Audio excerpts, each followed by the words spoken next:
Halo sahabat Gemari, kembali lagi di podcast Gemari Academy bersama saya Belinda, seorang praktisi Montessori dan juga guru TK. Oke, hari ini kita kedatangan tamu istimewa. Tentunya di setiap podcast kita akan membawa tamu. Kita kenalan dulu bersama Mbak Mustika. Silakan Mbak Mustika, boleh memperkenalkan diri. Halo teman-teman semua. Nama saya Mustika. Saya memiliki latar belakang sebagai psikolog dan sebagai konsultan perlindungan anak. Oke, hari ini sebenarnya kita punya topik spesial yang mau kita bahas, yaitu berkaitan tentang perlindungan anak. Mengingat Gemari Academy juga merupakan channel berkaitan dengan pendidikan dan juga tentang anak usia dini, tentunya topik ini pasti menarik sekali. Nah, sekarang kita mau tanya-tanya dulu tentang latar belakang Mbak Mustika yang mungkin terbiasa menangani kasus-kasus terkait kekerasan pada anak. Boleh diceritakan ya Mbak pengalamannya? Iya, jadi sejak 2006, sejak lulus sekolah, memang saya bekerjanya lebih banyak di dunia LSM. Nah, tentu saja berkaitan dengan anak, isu-isu kesehatan, isu-isu perlindungan, kemudian di emergency response juga.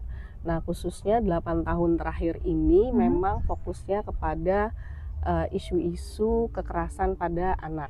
Kekerasannya banyak Mbak Bel, jadi ada yang kekerasan fisik, ada yang kekerasan seksual, kemudian ada juga korban kekerasan berbasis online gitu, seperti itu. Boleh nggak dijelaskan lebih detail lagi tadi jenis-jenis kekerasan itu? Oke. Jadi kekerasan itu banyak banget ya. Ada kekerasan seksual. Kekerasan seksual artinya seorang korban mendapatkan pelecehan gitu ya, entah disentuh, entah digrepek, dipegang-pegang gitu ya. Dan yang bahkan yang paling perilaku yang sangat abnormal sekali adalah ketika itu sampai dilecehkan secara seksual, yaitu pemerkosaan. Jadi banyak orang menganggap kalau cuma dicowel-towel gitu, itu kan cuma ditowel aja. No, kalau ketika itu ditowel oleh orang yang tidak dikenal gitu ya, siapapun itu masuk dalam kategorisasi pelecehan secara seksual. Masuk pelecehan. Betul. Ada juga pelecehan secara verbal. Jadi salah satunya adalah sweet. Nah, sering banget nih ya kan Mbak ya. Catcalling. Jadi sering banget kalau di pinggir jalan gitu kan kita sering tuh yang sweet gitu. Nah, kita berhak marah nggak? Kita berhak menegur orang itu nggak? Berhak gitu ya. Kita berhak menegur mereka. Bagi yang melakukan siulan, ya itu kan cuma siulan. No, tapi itu sebetulnya sudah masuk kekerasan Mbak Bel. Seperti itu. Nah, terus ada juga kekerasan verbal yang ngata-ngatain nih. Misalnya ini sering banget ya, katanya sih bercanda. Tapi kan bercanda itu prinsipnya adalah ketika dua orang ketawa-ketawa nih Mbak Bel, hahaha gitu ya. Tapi sering banget entah kenapa gitu ya, orang kita tuh sering banget bercanda tuh fisik Mbak Bel. Misalnya gini, kamu gendutan. Kamu gendut banget deh. Tapi kamu gendutan deh. Atau gini, kok kamu kulitnya hitam banget sih? Guys, kita tuh orang Indonesia yang memang karakter kulitnya adalah sawo matang gitu ya. Atau ini Mbak, ada lagi misalnya nih, bapak lo tuh cuman tukang kuli bangunan, atau bapak lo tuh disebutin tuh profesi orang tua kita gitu ya, dengan nada mengejek gitu ya. Itu adalah kekerasan verbal. Atau kekerasan verbal juga sering banget dilakukan orang dewasa kepada anak. Kamu bego, kamu tolol, kamu gitu aja nggak bisa. Itu kekerasan verbal. Kamu cengeng gitu ya. Atau ada lagi bencong lo gitu. Itu termasuk kekerasan verbal Mbak gitu. Terus ada lagi kemudian Mbak, ini saya beberapa hari lalu baru saja mengisi tentang kebijakan perlindungan pada anak di satuan pendidikan, terus ngomongin juga manajemen kasus. Yang salah satu yang kita bahas adalah, kebetulan pesertanya adalah kepala sekolah. Salah satu yang kita bahas adalah seksis, bercandaan seksis. Gimana tuh? Bercandanya yang mengarah kepada seksualitas. Ya, itu sering banget nih. Misalnya gini, ibu-ibu, ini udah malam Jumat ya, wah kita siap-siap nih keramasan, kita siap-siap persiapan tempur nanti malam gitu. Ibadah persiapan ibadah gitu ya. Ada yang menganggap itu kan satu lelucon yang biasa gitu, tapi ada juga yang enggak. Dan menurut saya itu kan ranah privacy yang harus tetap dijaga, dan itu bukan di muka umum. Atau ada juga seksis tuh, dek, ini contoh banget ya, ini beneran terjadi nih. Jadi ada seorang bapak-bapak duduk di sini gitu ya, dan di tengah-tengah bangkunya kosong, di sini tuh ada peserta lain. Nah, peserta ini memanggil operator laptop, dek, mbok ya duduk sini dek, duduk sini tengah-tengah gitu. Menurut bapak itu lucu, tapi tidak menurut saya. Apa tujuannya dia mengajak bercanda duduknya di tengah di antara dua peserta laki-laki? Apa tujuannya? Itu seksis tuh. Atau bajunya itu dong ketat dikit, asik tuh kelihatan gitu. Nah, itu sering banget, entah kenapa itu menjadi bahan bercandaan yang katanya sih bikin melek ya gitu.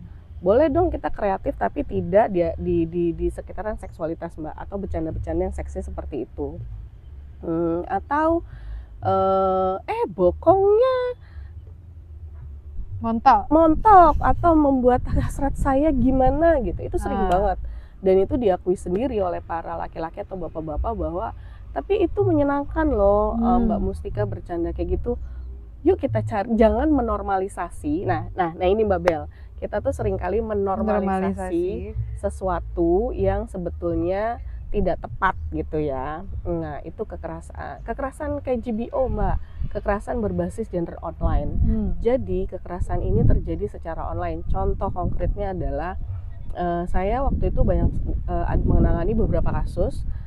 Jadi anak SD waktu itu Mbak, anak SD kelas 6, dia main Facebook. Jadi orang tua nih harus banget aware. Sekarang banget ya Mbak medsos. Itu aja saya kejadiannya sekitar 10 tahun lalu Mbak. 10 tahun lalu. Dan masih berlangsung sampai saat ini, kasusnya masih sama nih. Jadi Bapak Ibu hati-hati ya, di Facebook ataupun di media sosial banyak banget predator atau pedofil yang mengincar anak-anaknya. Jadi mereka pasang foto artis Mbak, pasang foto artis. Delalahnya kok ya anak ini mengagumi artis itu, fansnya gitu. Udah kenalan, dia udah makan belum, tiap hari Mbak loh bombing, istilah zaman sekarang. Tiap hari loh bombing, terus kenalan, abis udah gitu nih ya, udah lah Mbak, terjalin tuh Mbak. Oh dia pacar aku, dia sayang sama aku, dia perhatian sama aku nih si perempuan. Lalu karena sudah menaruh kepercayaan, kasih sayang yang katanya dia pacar aku, dia akan melindungi aku gitu ya, tapi dia belum pernah ketemu tatap muka Mbak Bel. Andai cowoknya minta kita itu yuk ketemuan, video call dulu Mbak, video call apa ya istilah buat call seks itu ya, PCS. Video call seks. Pertama video call dulu nih, loh terus si anaknya bilang gini, loh kamu bukan artis yang itu ya gitu. Ya bukan gitu, berarti kamu bohongin aku dong. Ya tapi kan aku sayang sama kamu dek, gitu. Nah kemudian terjadilah Mbak video call seks itu. Dek, kan adek sayang sama abang, boleh dong adek ngelihat punya abang payudaranya gitu, dilihatin nggak? Oh tadinya nggak mau, terus karena kena grooming ya Mbak, dirayu, kemudian abang sayang sama adek, nanti kita akan ketemu, kita akan menjalin relasi, nanti kalau adek udah siap nanti abang nikahin gitu. Kakak biasanya sih Mbak nyebutnya. Dan terjadilah Mbak, dia buka bajunya pelan-pelan, pertama di bagian atas, deh abang boleh dong lihat vagina gitu, itu sampai segitunya Mbak. Nah terjadi nggak? Terjadi Mbak. Terus sampai beberapa kali video call sampai si laki-laki menunjukkan penisnya Mbak. Nah itu ya Mbak. Lalu kemudian si anaknya masa tiba terus anaknya bilang gini, bang punya adik payudaranya kecil nggak apa-apa ya bang gitu. Nggak apa-apa deh, coba jadi si pelaku itu ketangkap nggak Mbak, karena waktu itu kita kesulitan, jadi dia sebetulnya dia masuk rumah aman ya, udah diselamatkan dari rumah aman. Korbannya kemudian dibawa ke rumah aman, kita putus hubungan relasinya itu. Nah apakah pelakunya ketangkap? Nggak ketangkap gitu ya. Nah terus apakah ada tindakan, kebetulan saya waktu itu kerja di salah satu panti, panti perlindungan gitu ya, apakah kemudian ya itu sudah dilaporkan ke polisi ya gitu. Tapi karena bagian saya cuma di rumah aman, maksudnya di rumah aman itu bagian hukumnya lah yang mendampingi secara hukum. Nah, yang perlu dihati-hati di sini adalah Bapak Ibu, mereka itu pelaku itu menyamar. Terus dikasih love bombing, dikasih empati, bukan empati ya, kasih sayang berlebihan, apa ya istilahnya itu? Perhatian lah, Iya, perhatian betul. yang intens. Perhatian yang intens. Nah, ada itu kayak GBO tuh Mbak, kekerasan gender berbasis online. Itu kan anak ya. Ada lagi nih Mbak yang orang dewasa, tapi biasanya pada orang dewasa, perempuan dewasa, kenapa dia sampai menjadi korban? Salah satunya adalah faktor ekonomi Mbak. Jadi ada yang diiming-imingi, ya dikasih lebih ya. Iya Mbak, kita lagi cari model, bilangnya biasa cari model. Kita lagi cari model gitu ya, kita lagi cari model, bisa nggak Mbak datang ke sana sini dengan bayaran sekian. Model apa? Oh model ini, model kalender Mbak. Biasanya model kalender. Masih zaman ya? Masih Mbak, masih ternyata. Nah datanglah cukup, entah gimana bisa dirayu segala macam. Mbak tolong buka baju, intinya tuh ke sana. Gitu. Nah itu karena terdesak masalah ekonomi dia lakukan. Tidak mau karena butuh uang. Betul. Ya. Abis itu yang terjadi jeng video ini. Itu ternyata buat dijual gitu ya, gitu Mbak. Ada lagi kekerasan fisik. Kalau kekerasan fisik tentu saja dipukul, dihajar, digebugin, dicubit itu termasuk kan ya? Termasuk, apalagi kalau dicubitnya sampai menimbulkan luka-luka gitu. Tapi mungkin perlu dibedain ya Mbak antara kekerasan fisik dengan disiplin. Oke. Kalau untuk kasus yang biasanya ditanganin, maksudnya biasanya yang di usia anak-anak ya. Anak-anak tuh dari usia berapa sampai berapa sih? 0 sampai 18 tahun. 0 sampai 18, berarti di bawah 18 tahun kita masih sebut mereka sebenarnya anak-anak ya. Betul. Dari kekerasan tadi untuk saat ini di Indonesia gitu ya, atau yang mungkin yang Mbak Mustika tahu, mana sih kekerasan yang ibaratnya paling tinggi? Nah, kebetulan saya baru searching nih. Siang ini saya searching. Jadi saya contek ya Mbak Bel. Boleh silakan. Saya mengutip dari kompas.com itu dengan judul itu tanggal 13 Agustus tahun 2026. Baru Media online banget baru banget. Judulnya 15.805 orang pelajar jadi korban kekerasan sepanjang 2025. Jadi memang 15.805. Nah, setelah dipetain oleh Kemen PPA itu adalah Kementerian Pemberdayaan Perempuan dan Perlindungan Anak, dan FPL. FPL itu Forum Pengadaan Layanan. Jadi FPL ini isinya berbagai macam organisasi Mbak, yang visi misinya adalah memberikan perlindungan pelayanan kepada perempuan dan anak. Jadi setelah pemetaan mereka mendapati bahwa 15.000 sekian itu adalah korban kekerasan dalam pacaran, kekerasan berbasis gender online, kemudian kekerasan di sekolah, dan kekerasan seksual, kemudian kekerasan dalam rumah tangga Mbak Bel. Ini menarik nih. Ya, boleh. Gimana? Jadi mengutip dari Tirto di tahun 2024 15 Juli, kekerasan dalam rumah tangga itu Mbak Bel ternyata banyak sekali korbannya adalah anak gitu, dan ternyata menurut kalau saya mengutip ya, menurut Deputi Bidang Koordinasi Peningkatan Kualitas Anak, Perempuan dan Pemuda Kemenko PMK, yaitu Sri Hastuti Sulistianingrum, 4 dari 10 anak perempuan menjadi korban kekerasan dalam rumah tangga. 3 dari 10 anak laki-laki juga menjadi korban kekerasan dalam rumah tangga. Pelakunya itu yang pertama adalah ibu, yang kedua adalah ibu atau bapak tiri, yang ketiga adalah bapak kandung. Justru yang paling besar yang menjadi pelaku dalam kekerasan rumah tangga itu adalah ibu kandung ya. Betul. Daripada kalau kan kita taunya nih, kalau nggak tahu ya, kalau saya zaman kecil itu ada lagu Ibu Tiri itu kejam sekali. Ternyata faktanya justru lebih banyak ibu kandung yang melakukan kekerasan di dalam rumah tangga. Betul. Kalau menurut opini yang Mbak Mustika sendiri, kenapa sih akhirnya dari datanya itu saja menunjukkan bahwa ibu kandung nih yang kebanyakan melakukan kekerasan? Yang pertama ya Mbak, kalau saya perhatikan gitu ya, di dalam kehidupan kita sehari-hari, ibu itu memikul beban ganda. Ibu selalu memikul beban ganda. Beban gandanya apa aja sih? Pertama mengurus rumah kayak Capek banget sih capek itu. banget itu sumpah. Saya aja mengurus sendiri. Saya nyerah sih. Iya kan Mbak, itu capek banget emang. Jadi tidak serta-merta kemudian kita menyudutkan para ibu ya. Iya. Tapi kita berusaha memahami kenapa Iya, akhirnya betul. sebesar itu yang keluar gitu. Betul.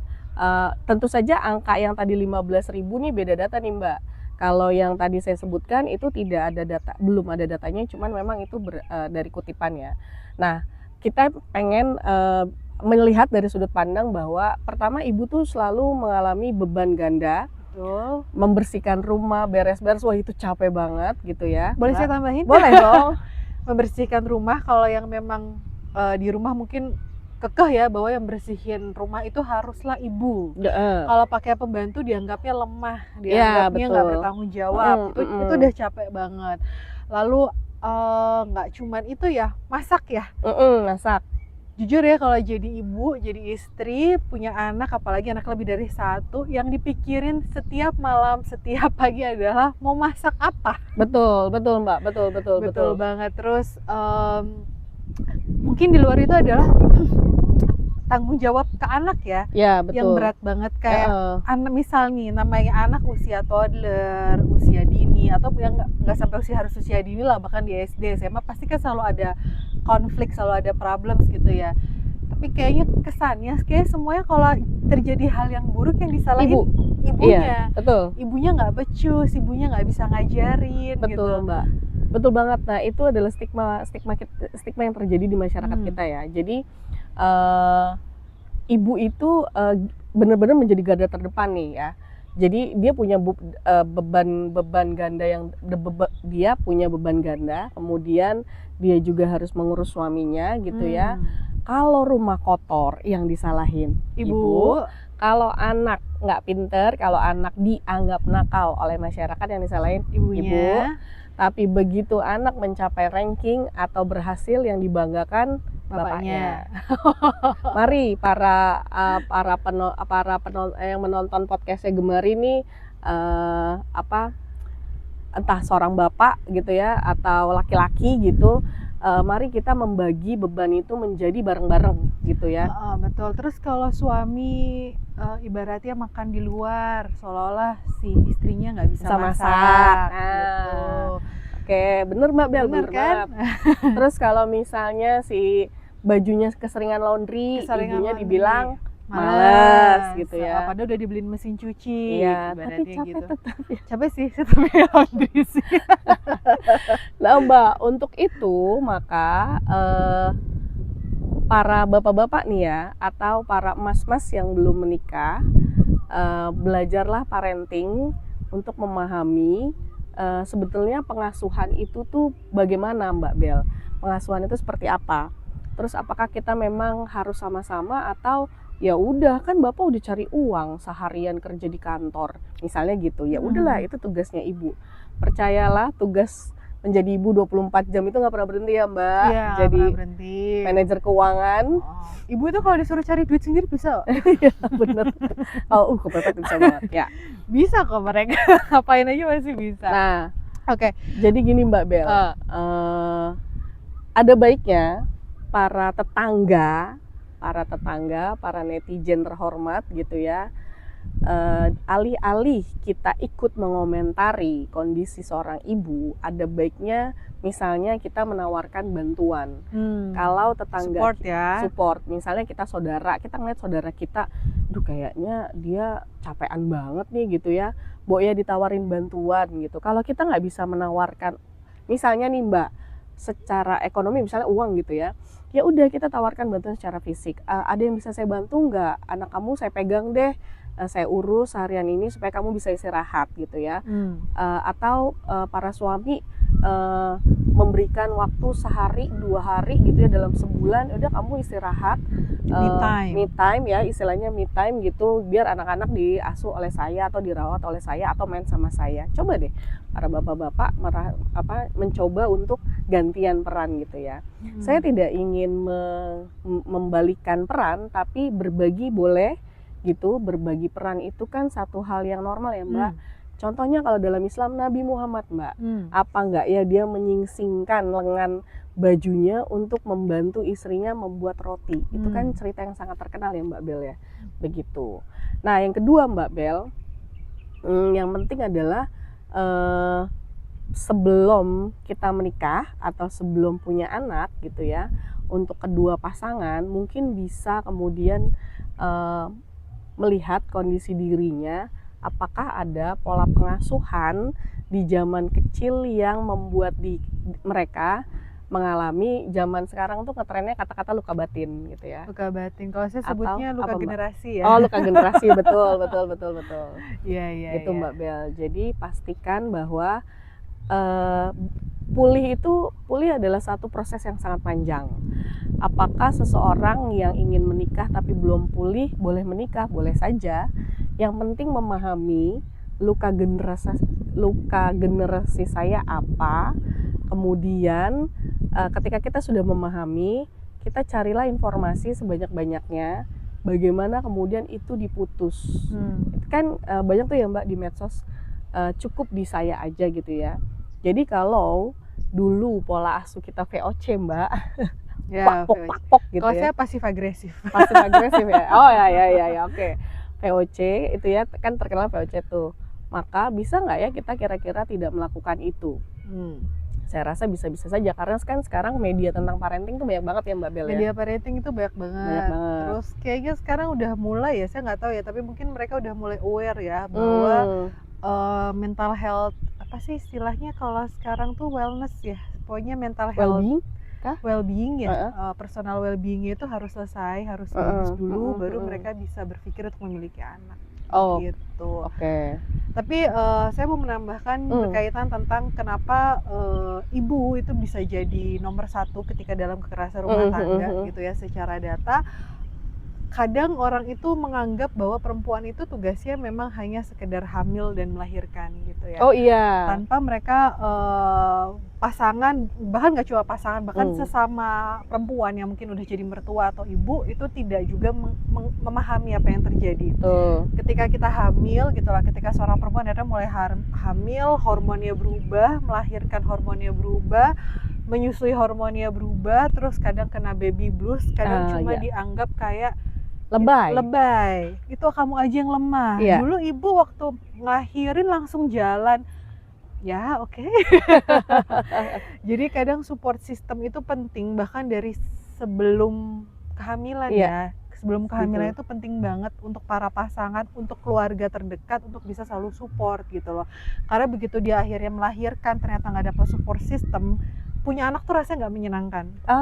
Punya anak tuh rasanya jadinya beban banget. Menyusui itu capek banget, sakit banget, tapi nggak ada yang pernah ngasih tahu kalau itu sakit gitu.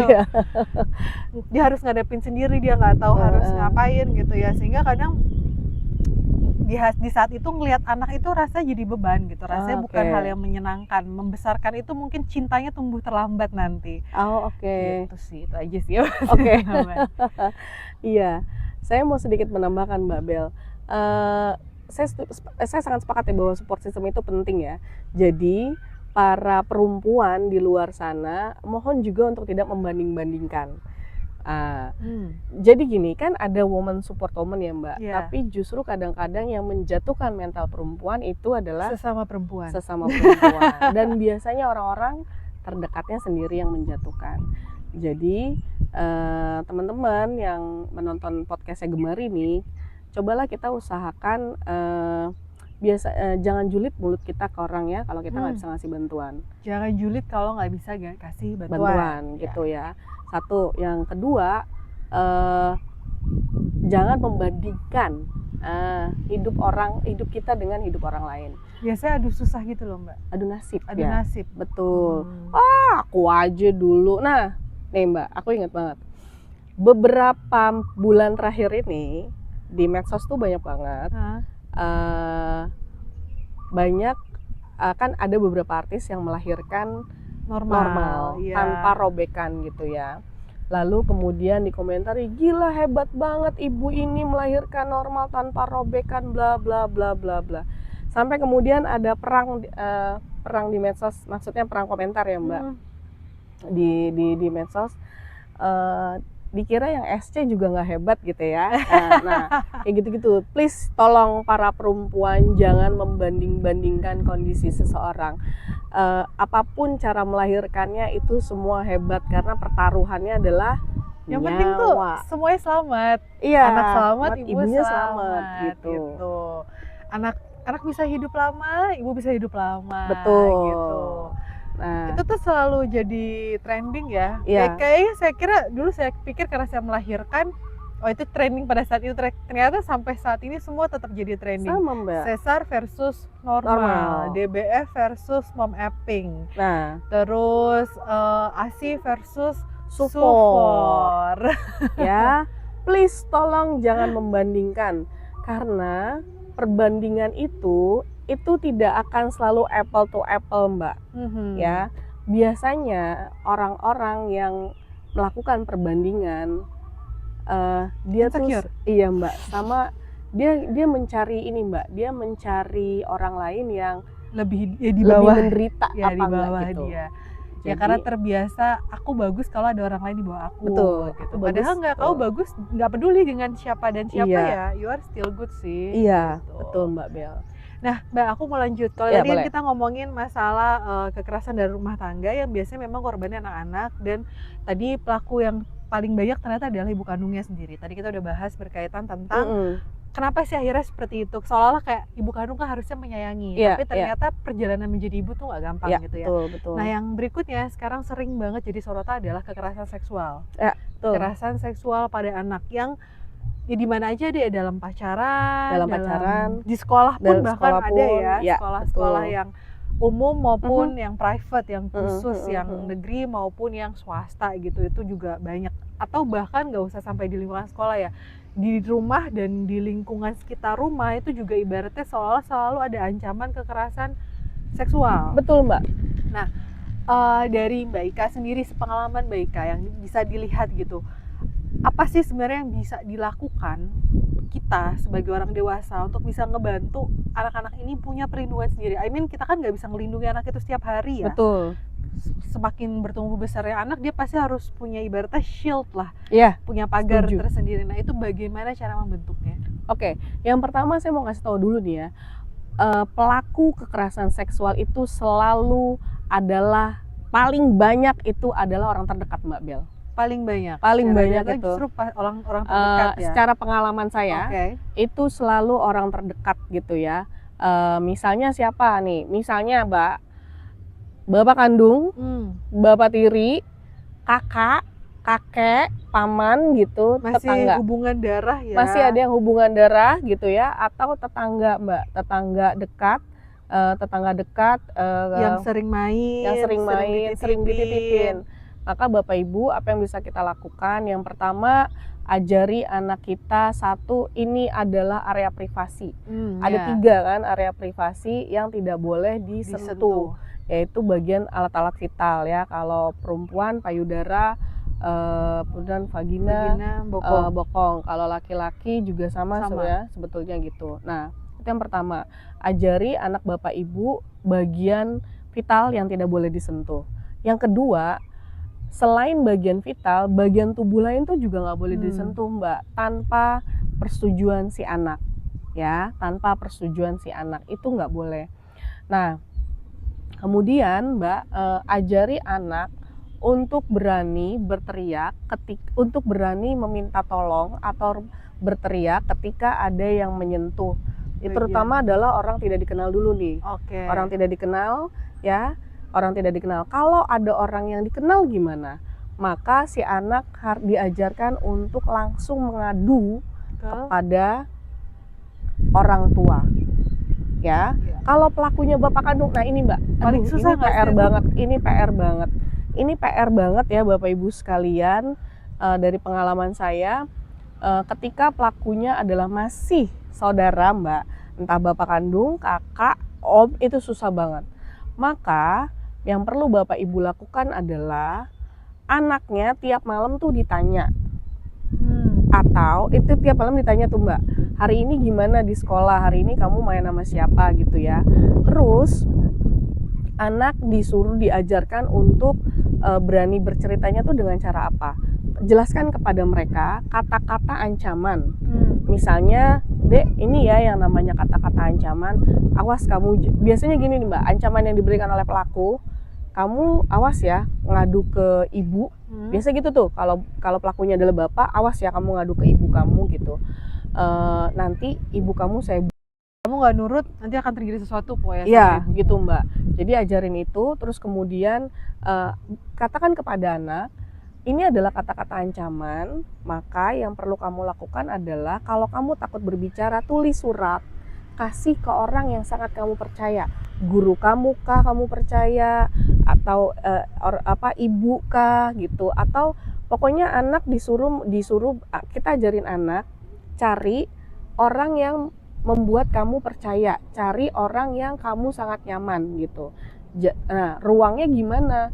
Kalau misalnya ibu, saya aja dong Mbak yang harusnya yang jadi ruang amannya dia, nggak apa-apa. Jadi ibu perlu membuat ruang aman untuk anak.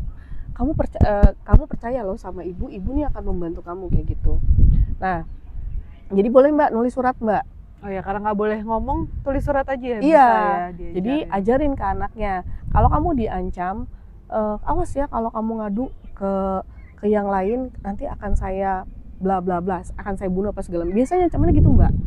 Nah itu bisa Mbak terjadi bertahun-tahun, dan anaknya baru terbuka ngomong ketika dia tahu bahwa oh itu bukan perilaku yang benar ya. Oh ajarin Mbak, ajarin. Kita harus ngajarin ke anak kita, kalau ada orang lain menyentuh, mengeluarkan penisnya gitu ya, menyentuh bagian dada kita, atau mengeluarkan penisnya atau memegang, itu tindakan salah. Harus dilaporkan segera mungkin. Kalau misalnya dia bilang, oh kasih sayang Mbak, seringnya begitu. Ini adalah tanda kasih papa sayang. Ada yang kayak gitu. Nah, bilang bahwa kasih sayang tidak semerta-merta memegang, kayak gitu Mbak. Kayak gitu. Terus apalagi yang bisa dilakukan? Kalau anak sangat ketakutan, Bu, Pak, ada cirinya kok Mbak, anak tuh baru saja mengalami kekerasan. Yang pertama, mimpi buruk Mbak. Mimpi buruk, atau yang sering ditemukan adalah ketika pipis menangis. Oh sakit saat dia pipis ya. Jadi Bapak Ibu harus aware nih sama kondisi anaknya sehari-hari nih. Itu gitu. Kalau yang perempuan. Kalau yang perempuan. Kalau yang laki-laki? Biasanya kalau yang laki-laki tuh ini Mbak harus dikasih tahu bahwa kalau kamu dideketin oleh orang lain, entah tetangga, entah siapa, yang mengeluarkan penisnya dan kamu disuruh mengulum, biasanya mengulum Mbak, atau disuruh pegang dengan iming-iming. Mbak, iming-iming nih yang parah nih Mbak. Jangan pernah mau, karena itu perbuatan tercela. Selalu Mbak diiming-imingin uang, permen gitu. Nah, kalau ada orang yang begitu, maka beritahu langsung. Biasanya dari pengalaman, kalau nggak disuruh ngulum, disuruh pegang atau disodomi. Ya. Nah Mbak, kalau misalnya nih si anak akhirnya aware bahwa itu perbuatan tidak baik dan mungkin dia nggak cerita ke orang tuanya, kadang kan takut ya, apalagi kalau pelakunya juga dalam keluarga. Dia mungkin biasanya bisa cerita sama guru atau di sekolah, teman di sekolah. Nah itu sebenarnya apa sih yang bisa kita lakukan ketika ada orang yang bercerita seperti itu gitu? Baik, kalau ada orang dewasa yang mendapatkan informasi ini, maka anaknya itu jadi cek dulu nih, kalau misalnya guru ngedapetin cerita itu dari muridnya, cek dulu di sekolah itu sudah ada belum timnya. Jadi kalau dulu namanya TPPK, kalau sekarang namanya Pokja Mbak. Jadi ada kebijakan perlindungan anak di satuan pendidikan. Cek dulu di sekolah itu ada apa enggak. Kalau di sekolah itu belum ada, maka gurunya itu boleh bertanya kepada anaknya, tapi di ruang tertutup. Ya, digali lebih jauh. Ibu dapat info kamu ini baru saja dia melakukan tindakan asusila ya kepada kamu, boleh cerita nggak? Nah, kalau kemudian gurunya sudah tahu, sudah dapat info ini, maka itu bisa diteruskan kepada orang tuanya. Tapi lihat dulu Mbak, pelakunya siapa. Kalau pelakunya ayah kandung atau saudara, maka kalau saya selalu menyarankan panggil aja ibunya dulu gitu ya, salah satu orang terdekatnya gitu. Nah, kalau misalnya ibunya setelah dilaporkan tidak ada tindakan sama sekali, menurut saya kemudian sekolah bisa melaporkan ini kepada dinas, Mbak. Dinas apa? Dinas DP3A, Dinas Perlindungan Perempuan dan Anak gitu. Biasanya mereka punya namanya UPTD Mbak, unitnya PPA, Perlindungan Perempuan Anak. Itu bisa ke dinas dulu gitu ya. Bisa nggak Mbak langsung ke kepolisian? Boleh. Mereka ada UPT PPA-nya Mbak gitu. Bisa langsung ke sana gitu. Langsung ditangani? Biasanya proses dulu sih Mbak. Agak lama ya. Biar prosesnya agak lama, tapi dinas-dinas itu punya tupoksi untuk melakukan itu. Atau gini, boleh ke LBH nggak Mbak? Boleh Mbak. Lembaga Bantuan Hukum ya? Boleh, LBH bisa. Atau LSM Mbak yang menangani kasus-kasus perempuan dan anak. Kalau di Jogja itu namanya Rifka Anissa yang saya tahu. Yayasan Samin yang kebetulan saya di dalamnya itu juga melakukan pendampingan hukum. Terus melakukan pendampingan. Terus kemudian ada juga kalau di Malang itu namanya Women Crisis Center Dian Mutiara Mbak, Dian Mutiara Prahita. Itu juga LSM yang visi misinya adalah memberikan pendampingan secara psikologis hukum kepada korban perempuan dan anak gitu. Oke, nice info. Terima kasih sama-sama. Oke, udah cukup panjang nih kita ngobrolnya. Sebenarnya masih bisa panjang lagi, tapi karena kita terbatas durasi, Mbak Mustika juga sibuk loh.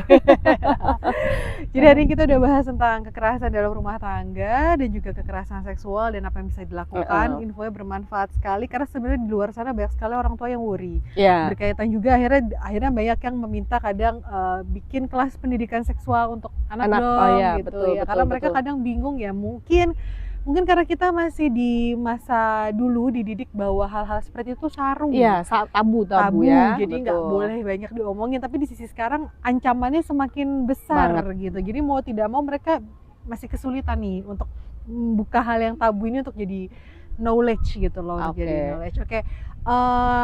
Biasanya kita ada tantangan Mbak. Oh betul.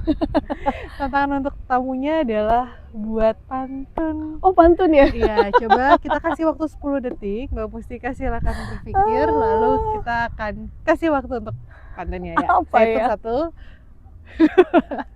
Nggak boleh pakai ChatGPT loh Mbak. Nggak boleh, terus apa ya? Apa ya? Pantun yang ada aja kali ya? Udah. Oke, silakan Mbak Mustika. Aduh, saya pakai pantun yang ada aja deh. Bersakit-sakit dahulu, bersenang-senang kemudian. Kita ajarin anak kita dulu. Memang sulit, tapi nanti kita bisa petik hasilnya. Anak menjadi lebih berani untuk mengatakan no atau yes. Gitu. Ada pesan-pesan yang mau disampaikan? Ya, Bapak Ibu, anak itu adalah anak punya hak. Ya harus kita penuhi haknya.